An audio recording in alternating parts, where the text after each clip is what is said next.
দায়িত্ব নেওয়ার 15 দিনের মাথায় চালু মেট্রো রেল, খুশি যাত্রীরা। হ্যাঁ, ভালো করে দেখেন, খুব ভালো করে দেখেন।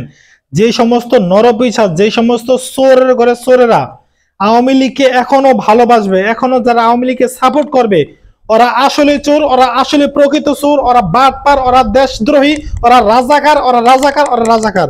যারা এখন পর্যন্ত আওয়ামী লীগকে ভালোবাসবে, আওয়ামী লীগকে সাপোর্ট দিয়ে যাবে। এখন বলবেন কেন? কেন? এই জন্যই, এই যে দেখেন কয়েকদিন আগে মেট্রো ভাঙছে, যারাই ভাঙছে তারা অবশ্যই অন্যায় করছে।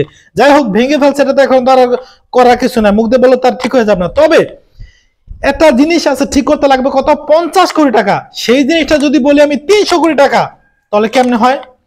এই ওবায়দুল কাদের, এই শেখ হাসিনা, তারা একত্রিত হয়ে তার কি বলছে? ওবায়দুল কাদের বলছে যে এই মেট্রো রেল ঠিক করতে লাগবে কত? 300 কোটি টাকারও বেশি, 300 কোটি টাকারও বেশি, যেটা লাগছে মাত্র 50 কোটি টাকা। খেয়াল করবেন, এরপরে লাগবে, সময় লাগবে কত ঠিক করতে?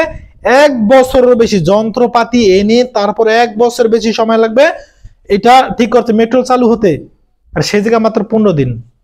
এখন কি বলবো, বলার কোনো ভাষা আছে আপনাদের কাছে? আছে? মানে ওরে কি বইলা গালি দিলে ওর কলিজার মধ্যে যা সেট করে লাগবে। এই রাজাকারের ঘরে রাজাকার, এই আওয়ামী লীগ যত সব রাজাকার, আওয়ামী লীগের গোষ্ঠী যত সব এগুলো রাজাকার। রাজাকার না হলে দেশের টাকা এমনি কিভাবে ওরা পাচার করতে পারে? দেশের টাকা কিভাবে পাচার করতে পারে চিন্তা করো। কোন হুজুর আছে বাংলাদেশের একটা টাকা বাইরে নিয়ে পাচার করছে? দেখান, একজন হুজুরে দেখান।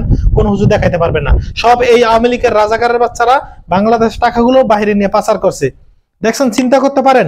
ওরা ওরা আবার চোরে আরেকজনের কয় চোর, চোরে আরেকজনের কয় চোর। কারণ কি জানেন?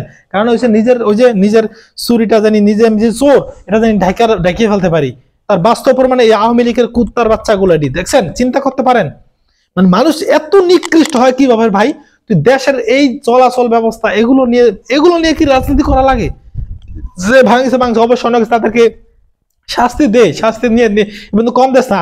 ভালো ভালো শিক্ষক গুলো, ইউনিভার্সিটির শিক্ষক গুলারে নিয়ে তারপর বানিয়েছে।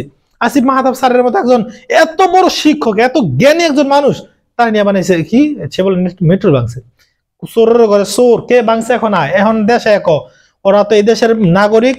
যারা এখন দেশে আছে এরা প্রকৃত এই দেশের নাগরিক। আর তোরা যে পলাই গেছ, তোরা আসলে প্রকৃত ভাবে তোরা রাজা খাও। তোরা দেশে এসো, দেশের টাকাগুলো লুটপাট করে খাইতে প্রকৃত ভাবে এই দেশে আসছো তোরা। এই আওয়ামী লীগের গোষ্ঠী, ছাত্রলীগের গোষ্ঠীগুলা, তার বাস্তব প্রমাণ আমরা দেখতে পারলাম। একটা পলানে, হাসিনা পলানে, বাকিগুলো সব কুত্তার মতো পলাই গেছে। দেখছেন? চিন্তা করতে পারেন, ওরা যদি প্রকৃত দেশকে ভালোবেসে থাকতো, আর এদেশে যদি যদি কাজ করে থাকতো, তাহলে এই দেশে এখন থাকতো, ওরা কোনোভাবে পলাই যেত না। আর কোনো কথা না, ভিডিওটি সর্বোচ্চ শেয়ার করবেন। আল্লাহ হাফেজ।